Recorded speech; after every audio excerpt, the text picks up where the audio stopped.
Hello everyone and welcome to a new play and chat video. For this one I'm going to primarily be talking about the Xbox One reveal and some other stuff and God knows what. But I thought for this video I would put up my, well, it's not I didn't make it, but I thought I'd put up a video of San Francisco Rush going on in the background for your viewing pleasures. And you can laugh at my hilariously bad driving while I try to play this game. I'm playing this on the Nintendo 64, and I finally managed to figure out how to fix the problem of the screen looking like it was super zoomed in. Apparently, for some reason my video editing software was selecting some sort of weird cropping, and rather than fit the video to the aspect ratio, it was doing some automatic thing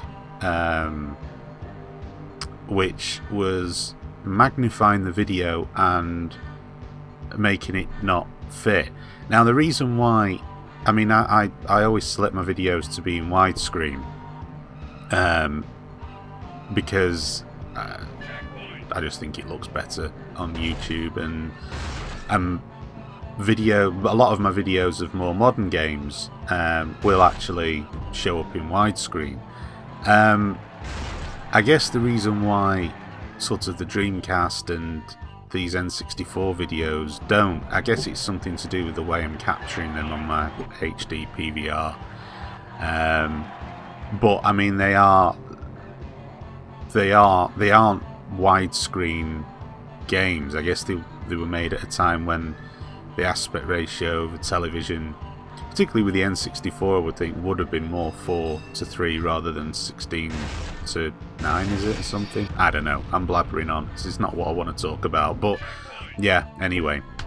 Just to quickly talk about San Francisco Rush before I get into the other stuff of my video. I quite enjoy it. It's a bit of a unique racing game in the sense of it just doesn't seem, well, unique for the time, I suppose. There's lots of cheaty shortcuts and stuff to be done, and I know that appeared in other games, but it's just some unique feeling about this when you play it. I mean, the games, the actual races themselves do seem to go on for quite a while, and you know, there's lots, like I say, there's lots of little shortcuts to have. Your car gets damaged, as you can see there, thanks to some crapo driving. It has the Nintendo Fogorama vision, which is obviously to keep the frame rates up, and yeah, it's not bad. I mean, it's not, I don't think, well, in my opinion, it's not a great racing game, because half the time I don't know where the bloody hell I'm supposed to be going for these shortcuts and stuff. It's more luck than judgment, and quite often you end up just, your shortcut doesn't really turn out to be a shortcut at all, but yeah, it's not bad. It's well worth checking out if you can pick it up relatively cheaply. I would say check it out. It's always difficult to judge whether or not a game is actually a technological achievement or not when you think back to retro games, because, as I say, my relationship with the N64 originally was very brief. But I know they were better looking games than this on it. I mean, the Ridge Racer title was better looking, but yeah, it's not bad. Worth checking out. Anyway, back onto the main subject matter at hand. I'm making this video 3 days after the Xbox One reveal, and in that time I've taken a little bit of time to try to digest what actually happened. And really trying to gain an appreciation of where Microsoft are coming from with the reveal, and try to put some perspective on it. And I did initially do a podcast right after it, whereby, you know, my opinions were probably not favourable, it would be fair to say, and that really, it hasn't changed too much, but I am trying to get my head round why Microsoft would do some of the things that they've done, and try to play devil's advocate a little bit, try to put some perspective on things. It is quite difficult though. I mean, I have to look at things as a gamer, because that's what I am. And if I bought the Xbox One, I would be buying it to play games. It's that simple. I wouldn't be buying it to do anything else to do with all of the television services that they go on about. And I'll go on to why I think they are a bit misguided with all of that stuff later on. But just to talk about the reveal itself, I thought it was very disappointing. First of all, I understand they're going to reveal games at E3. I understand that, I get that. And I understand what Microsoft are trying to show is the fact, hey, this isn't just a games console, we're not just about games, and here's all of the stuff it'll do to your television and make your television weird and fantastic and amazing. I get why they did that, but if you think about it, who exactly is more likely to be watching this? Your average person isn't going to care. The average person isn't going to take time out of their day to sit and watch the reveal of what they would even regard as a games console. You see, the problem is the Xbox brand is associated with games consoles, and that's it. They've released 2 products under the Xbox brand, and that has been the original Xbox and the Xbox 360. And both of those consoles focus primarily on games. They put games very much front and centre. So if I was to go up to the average person in the street, and if they even knew what the Xbox was, if they did, they're going to say games. And they're not going to think, oh, I'm, in-home entertainment, all in one solution. They're not going to think that. They're going to think it's a games console. So when you send out these emails to your current customers who play on the Xbox 360, you are sending out that invite. You are making the people who currently play on the Xbox or use the Xbox 360, you are sending something out to them, and they are probably, I would say, more than likely, in fact I would be almost certain to say nearly all of them would be gamers or play games on the Xbox 360. So them going to watch this reveal, they regardless of your preamble at the beginning, they're sitting there to watch a console reveal and they want to see what the games look like, which is exactly what Sony did with the PlayStation 4. They put games front and centre, and Microsoft didn't do that. They were rambling on about all of the stuff it can do with your TV, how they can be more intrusive in your living room by when you're watching TV. People can pop up on Skype and be a general pain in the arse, which is more than likely to end up with my television going out of the window on fire.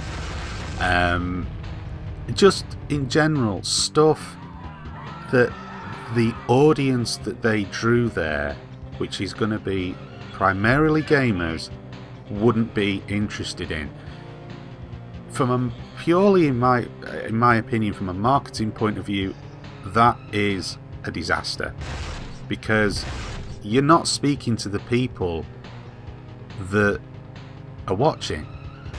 You're not telling them anything. All you're doing is pissing them off, because you're confirming their worst fears that the next Xbox is going to be a jack of all trades and a master of none, which I'm going to tell you guys, that's pretty much what tends to happen. Machines of a finite power, even though they might be more powerful, there still is a finite power to them. And if you're a gamer, do you want something that's puts games slap bang in the middle of the focus? Or do you want something that has games in addition to everything else, with the fear that something may be marginalised in the process? It isn't just about whether the console plays games or not. Yeah, we know that. We know it can play games. So can a great many other devices.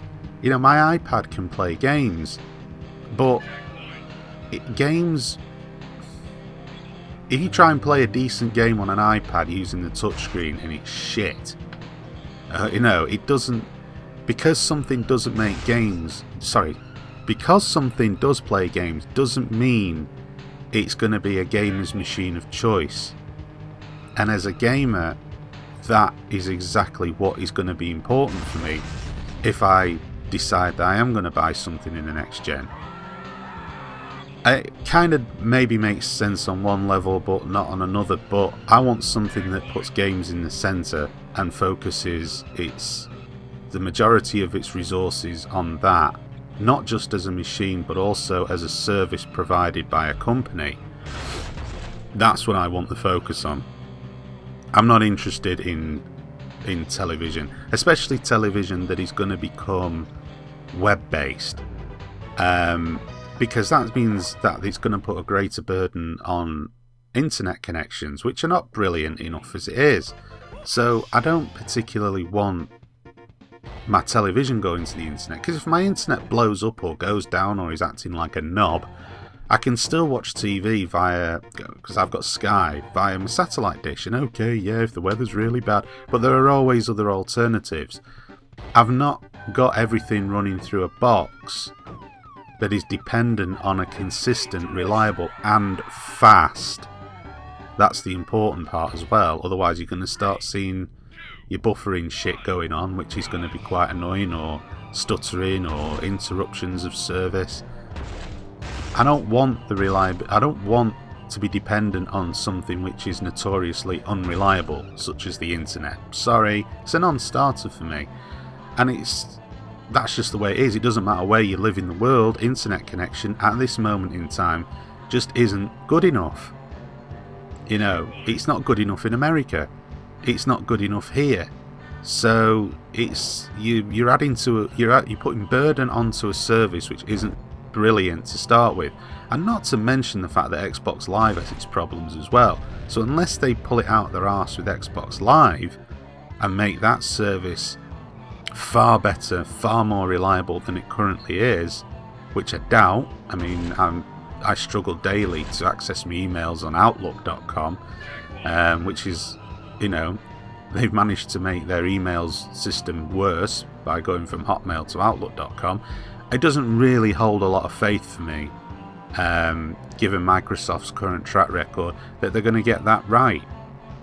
The other thing I want to briefly touch on, because I'm running out of time, is I want to quickly touch upon this issue of used games.